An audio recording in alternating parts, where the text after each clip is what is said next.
Manjutakin was a military slave of the Fatimid Caliph al-Aziz, of Turkic origin. He became one of the leading Fatimid generals under al-Aziz, fighting against the Hamdanids and the Byzantines in Syria. He rebelled against the Berber-dominated regime of the early years of al-Hakim, but was defeated and died in captivity. Biography. Manjutakin was one of the most prominent of the Turkish slave soldiers who were introduced to the Fatimid court by al-Aziz and his predecessor, al-Mu'izz, and favored as a counterbalance to the predominantly Berber army. In 991, after the death of the longtime vizier Yaqub ibn Kilis, who had dominated Fatimid politics during his life, al-Aziz chose to pursue a more aggressive stance in Syria and appointed Manjutakin as governor of Damascus. Encouraged by the defectors after the death of Emir Said al-Dawla, al-Aziz decided to renew his attacks on the Hamdanid Emirate of Aleppo, and tasked Manjutakin with the campaign. The Fatimid general invaded the emirate, defeated a Byzantine force under the Duke of Antioch, Michael Buertzes, in June 992, and laid siege to Aleppo. However, he failed to pursue the siege with vigor, and the city was easily able to resist until, in the spring of 993, after 13 months of campaigning, Manjutakin was forced to return to Damascus due to lack of supplies.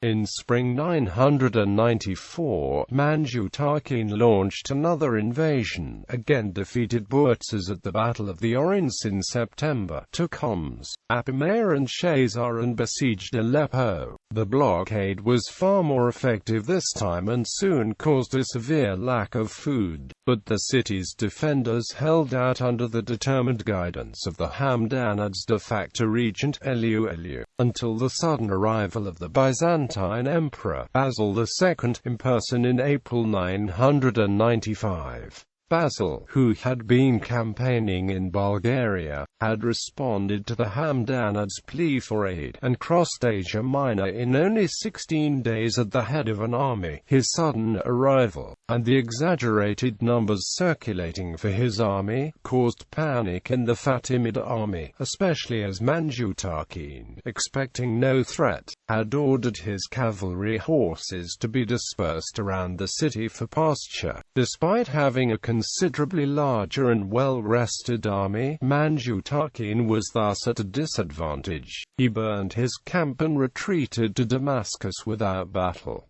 The Byzantines besieged Tripoli unsuccessfully and occupied Tartus.